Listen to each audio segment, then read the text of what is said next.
Primeiramente, sejam muito bem-vindos ao Fenômenos Nadológicos. Eu sou a Gabriela. Segundamente, eu sou a Nayara e a gente vai falar de assédio. E aí, Gabi?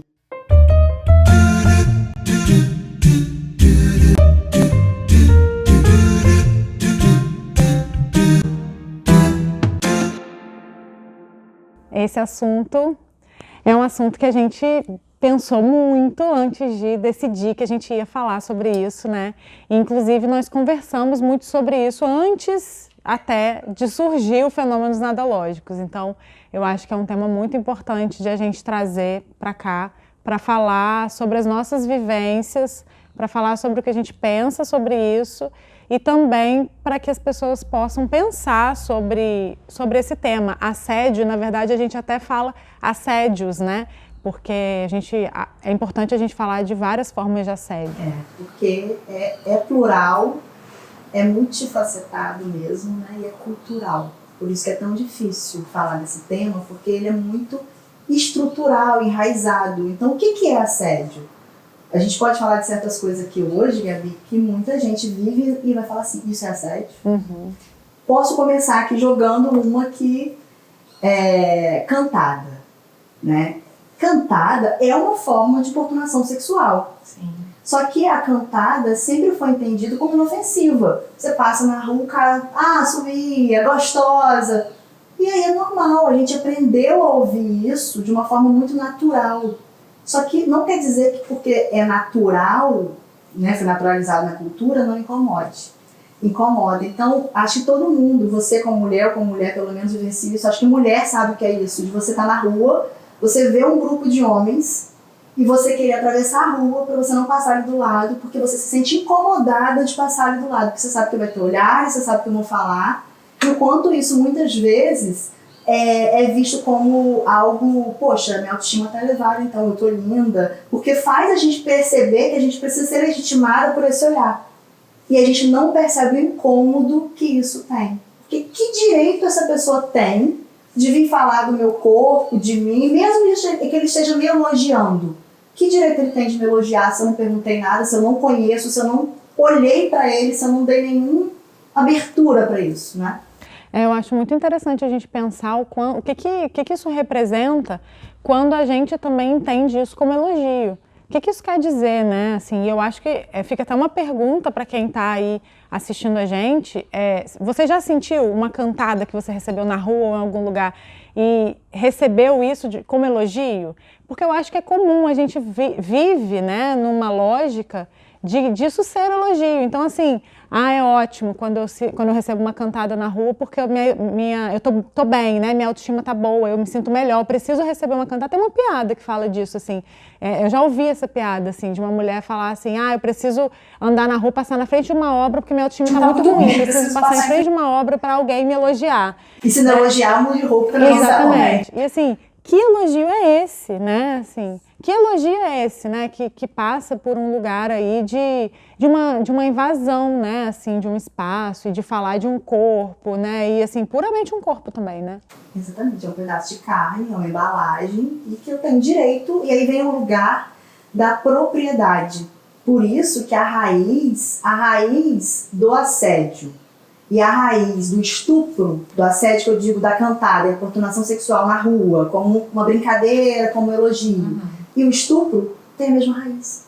Verdade. Tem a mesma raiz, é o sistema patriarcal que vê a gente como propriedade. E se é propriedade, se é um objeto, eu posso elogiar. A gente vai num lugar, vê uma mesa bonita, vê algo bonito, a gente vai elogiar. A mesa não precisa dar permissão pra gente elogiar.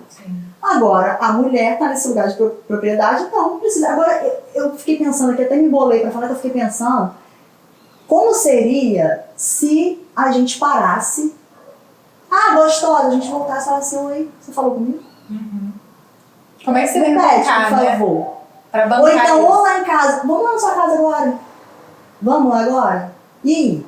Será que, como que seria isso? Eu acho que não seria, né? Não seria. Eu acho que pedir desculpa, exatamente, abaixar a cabeça, então, né? Porque o legal é isso. Porque, inclusive, uma coisa né, completamente a gente sabe que existe é que está num lugar de poder, né?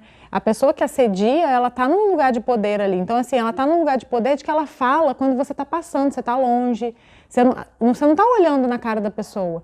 Esse assédio na cara da pessoa, ele não acontece assim do mesmo jeito que quando você está longe, passando, né? E aí recebe uma cantada assim. Então, quando você vai lá enfrentar, a pessoa perde o poder. E aí, certamente, ela vai, né, vai ficar ali acuada e vai até pedir desculpa, né? E até pensando nisso, quando você estava falando, eu estava pensando que quanto que a gente não também pode ver que esse tipo de assédio, essa importunação, ela é muito clara. Mesmo que a gente entenda muitas vezes como elogio, porque existe uma cultura disso, mas ela é visível e hoje a gente já está falando muito mais disso e já estamos entendendo que isso não é legal, né? Tanto quem recebe quanto quem faz, né? Já tem essa oportunidade de repensar. Mas existem tipos de assédio sexual que são totalmente velados, que assim, se a gente não estiver muito atenta, a gente nem sabe que está acontecendo um assédio ali. E eu acho que isso também é assim, até mais importante a gente falar sobre isso, para a gente enxergar cada vez mais isso, principalmente mulheres. E a invisibilidade, o silêncio desses assédios também. Não só porque não é conhecido, mas também porque não é credibilizado. Sim. Né?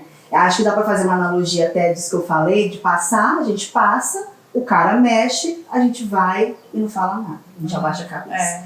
Quando a gente para e fala, ele que abaixa a cabeça. Então, eu acho que o lugar também da gente denunciar, da gente perceber o que é isso, da gente ter voz, é importante. Mas é difícil, porque ali ele abaixou a cabeça, mas talvez se ele tivesse com mais gente, eles não abaixariam a cabeça. Porque tem isso também, o poder, ele acaba sendo reforçado, porque tem uma psicóloga, professora, doutora, que é a Valesca Zanello, que tem o livro Prateleiro do Amor, e ela fala da casa dos homens.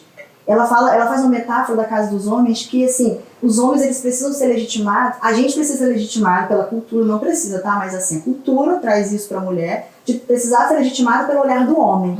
Mas o homem, ele é legitimado pelo olhar dos outros homens, não é da mulher.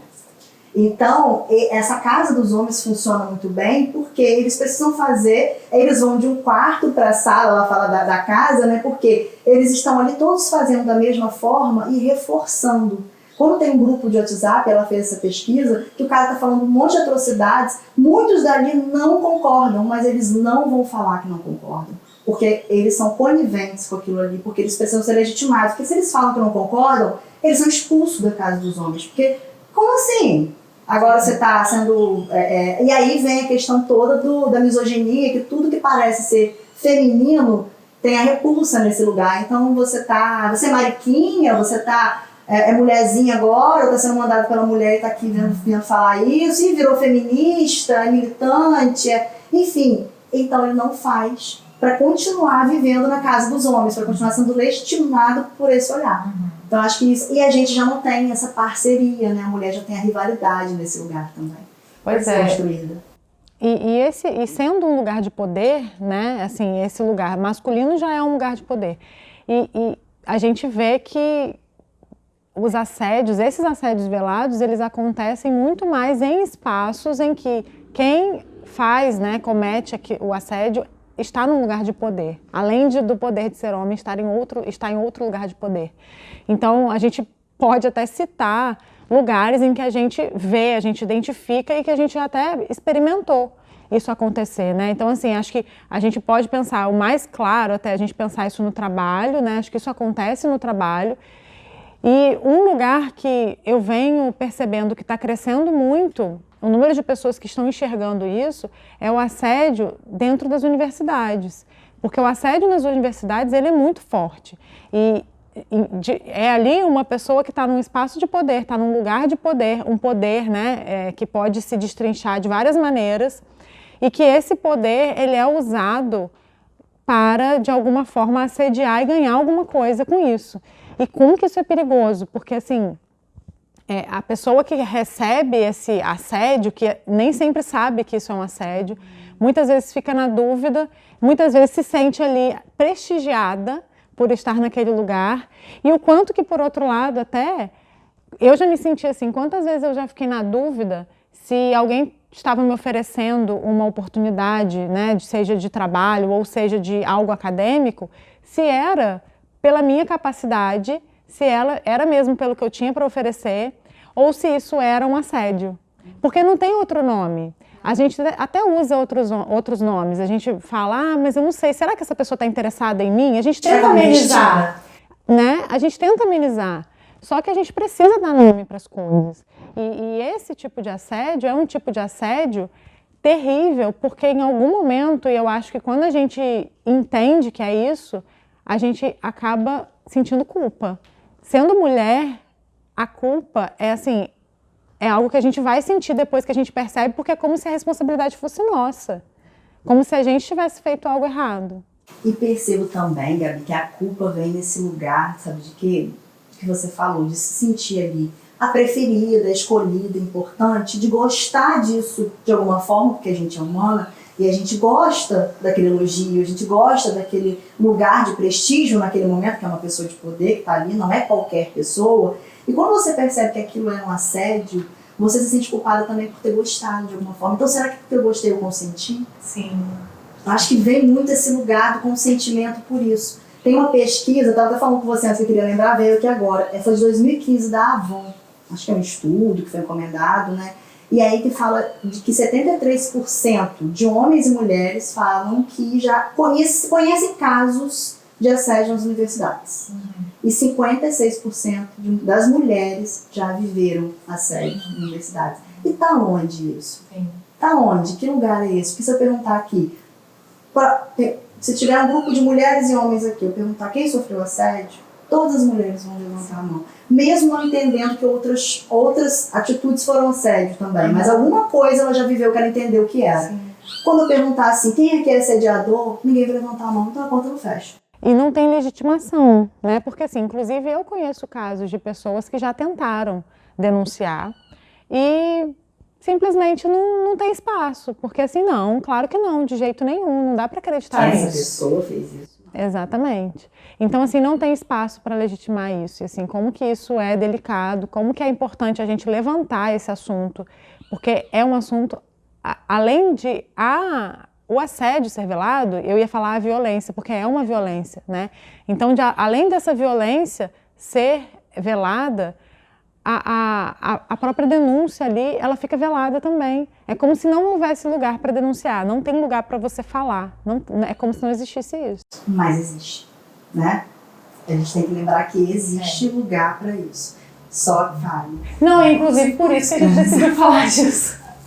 Porque eu acho que é muito importante a gente levantar mesmo esse ponto, tanto por nós, eu acho que também por nós, porque quantas violências a gente já viveu também, a gente é amiga, a gente já conversou sobre isso, quantas violências a gente já viveu desses assédios, e uma coisa que eu estava pensando até antes da gente começar aqui, era do que eu percebo, assim, né, pensando na culpa, o quanto que eu já evitei de me sentir bonita, me sentir sensual, para evitar qualquer possibilidade de assédio.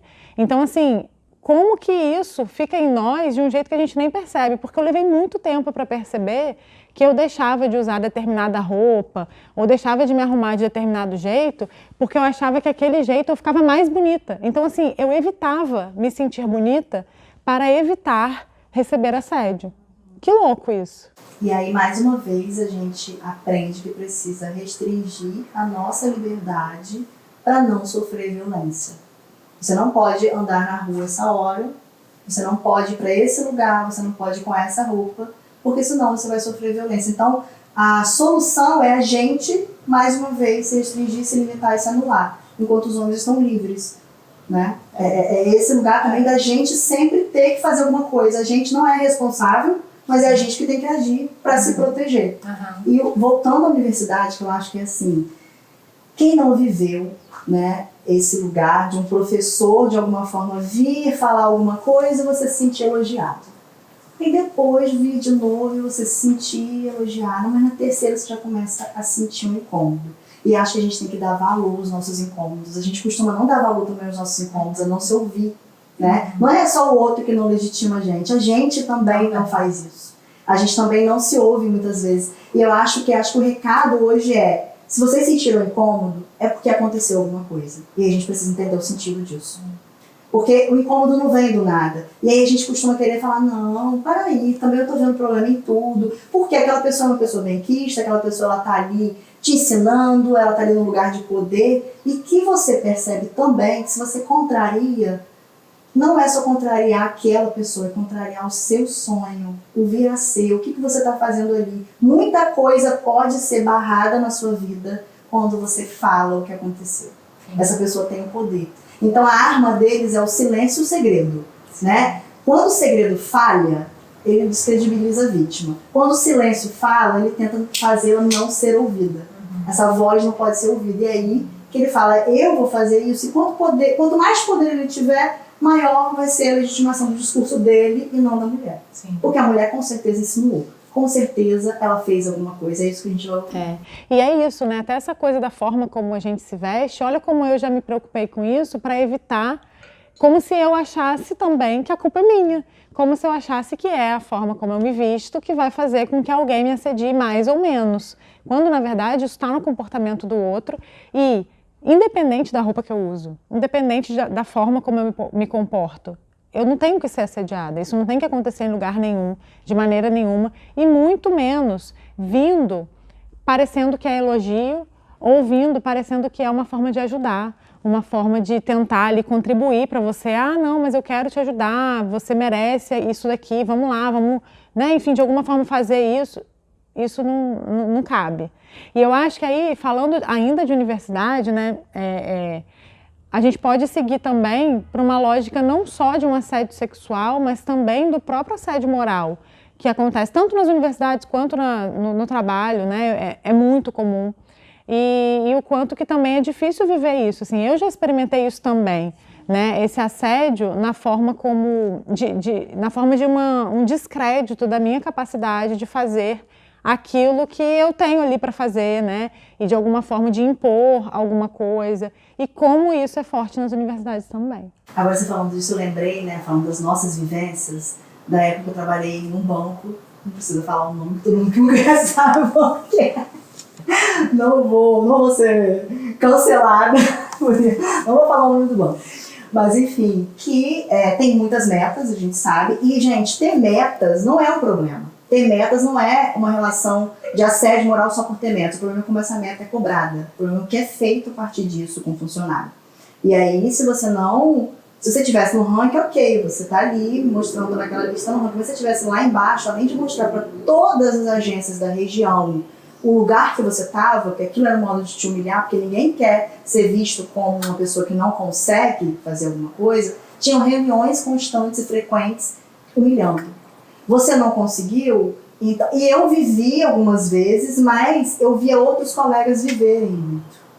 E eles não entendiam que aquilo era assédio moral.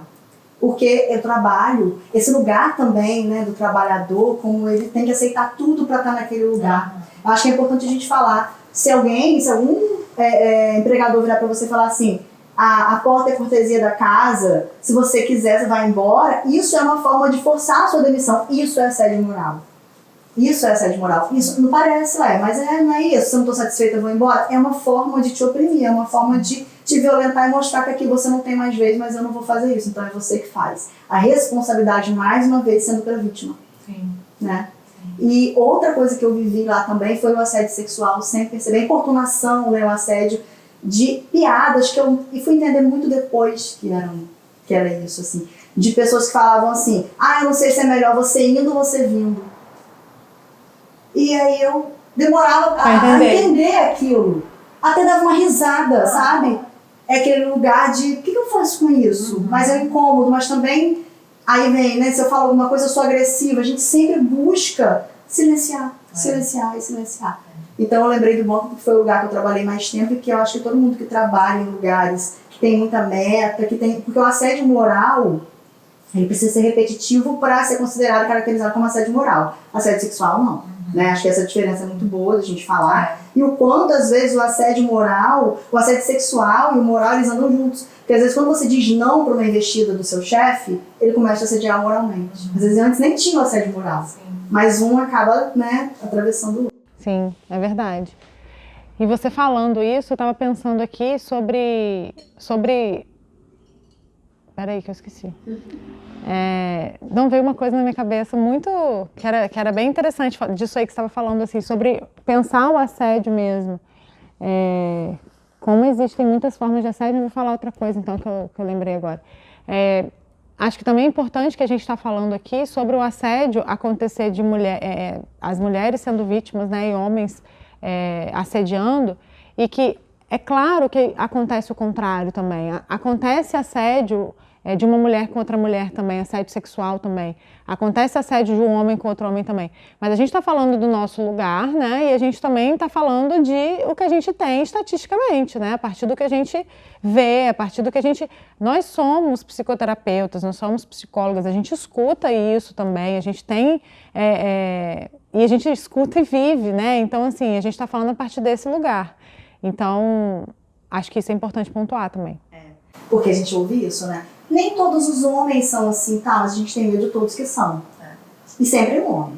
Sempre que eu falo, parece que eu generalizando, mas vamos parar pra pensar. Que casos você vai ouvir agora de mulheres... Assim, eu acho que se a gente for falar de assédio moral, a gente pode até encontrar muitas, né, pessoas numa hierarquia mulher fazendo isso. Porque, por exemplo, isso eu contei que o assédio moral era uma mulher que estava fazendo. Sim. A gente pode até encontrar mais, mas o sexual é mais difícil. Embora tenha, né? Acho que no Fantástico apareceu aí uma dentista que ela fazia coisas, mas são relatos muito isolados, gente. A gente precisa pensar nisso. Por que são relatos isolados? Isso não é por acaso. Isso é a nossa cultura. É o homem que está nesse lugar de poder, muitas vezes. A maior parte das pessoas, a gente falou da psicologia, na universidade a maior parte é mulher. Mas que ocupa cargos de poder, a maior parte são os homens. Então, mesmo os homens sendo minoria na faculdade, eles são a maioria no poder. Como? Sim. O que isso diz, né? E o fato da própria denúncia não ser legitimada, como a gente falou, e ainda assim a gente ter mais casos de assédio por parte de homens, mesmo com as denúncias muitas vezes não sendo legitimadas. Então, assim, imagina se elas fossem. Imagina se a gente tivesse um espaço, de fato, uma rede para falar sobre os assédios que a gente vive e aquilo ser, de fato, fazer alguma coisa com aquilo. Né? Assim, eu acho que falar já é fazer alguma coisa. Então, até por isso a gente fala aqui. Eu acho que falar já é alguma coisa. Falar com pessoas próximas, falar num trabalho de terapia e falar onde tem que ser falado para ser uma denúncia também. E aí o falar, né? E aí se a pessoa que você... Primeira pessoa às vezes que você recorre para pedir ajuda, ela já descredibiliza. Mesmo sendo alguém que você ama, que você tem afeto, que é da sua família, fala assim, ai, mas é assim mesmo. Homem é assim mesmo. Se você não suportar isso aí, você não vai ficar em lugar nenhum.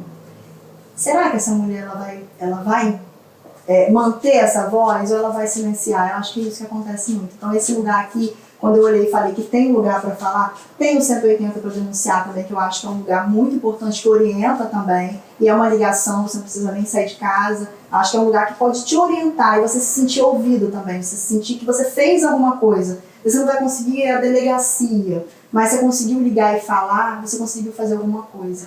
E é claro, a gente está aqui também falando, Gabi, que não é que você tem que denunciar a qualquer custo, que a gente sabe que as pessoas precisam do trabalho, precisam às vezes estar na universidade, entender também que chão é esse que eu estou pisando, criar uma rede de apoio que possa me sustentar nesse processo, não é de qualquer jeito que isso é feito. Inclusive assim, eu já experimentei isso, assim, e eu sei do quanto eu precisei caminhar dentro disso, pensar sobre isso, falar sobre isso, olhar de novo para isso, para conseguir perceber que de fato aquilo estava acontecendo e me cercar de coisas que fizessem eu me sentir segura. Até para isso, porque muitas vezes assim, bate aquela coragem de denunciar e aí a gente às vezes não é recebida por alguém que vai acolher a denúncia. Então, não é desistir nesse momento, mas é criar ali as estratégias, seja estratégias para que essa denúncia seja legitimada, seja estratégias para bancar aquilo dali, que assim, é muito difícil, porque você já está num lugar de ser vitimado. Então, assim, você já está num lugar de fragilidade, de vulnerabilidade. Mas se a gente não fala sobre isso, fica ainda mais frágil, mais vulnerável, e isso nunca vai sair desse lugar, que é o lugar que a gente já vê, e vê muito, e a gente conhece. Eu acho que esse papo nosso aqui é muito para falar disso, né? Falem sobre isso. Acho que a gente está aqui falando disso como uma amiga também, conversando com a outra, né? Não só como psicóloga, a gente também é psicóloga, a gente está falando das nossas vivências. E quantos grupos podem, né, serem construídos para isso, para falar sobre isso. Acho que a rede de apoio ela vem desse lugar também, dessa construção dessa rede de afeto, de que eu tenho certeza. A gente percebe isso. Quando uma fala, outras criam coragem. E aí vem aquela história, mas por que não falou antes? Porque antes não tinha voz. Agora, quando uma voz aparece, 2, 3, vira um coral, né? E aí esse coral é que tem força. Eu acho que é isso. Assim, eu me arrepio de falar, eu sou intensa, né? Mas assim, eu acho que é isso. A gente percebe isso trabalhando com mulheres, né? Esse empoderamento, essa força que vem a partir do momento que você é ouvida. E a gente precisa ter voz sim, a gente não é propriedade, a gente não é objeto, a gente é o ser humano. E o nosso corpo é o nosso território, é o nosso espaço e ninguém pode entrar nele sem a gente dizer sim para isso, né? Nem através de uma cantada e nem através de um elogio. Porque até o elogio, ele precisa ser... Tem que ter muito cuidado, exatamente. Tem que ter cuidado para elogiar, porque muita gente usa a desculpa de que está elogiando para assediar também. Então, eu acho que esse papo de hoje, ele é também uma catarse, ele é muito, muito importante. Essa opressão em forma de carinho, né? A gente não pode aceitar mais. Então é isso. É isso. Vamos fazer um brinde, então, ao nosso episódio de hoje. Ao nosso retorno. Sim, ao nosso retorno. E que a gente tem muito mais assunto para trazer por aqui. Muito.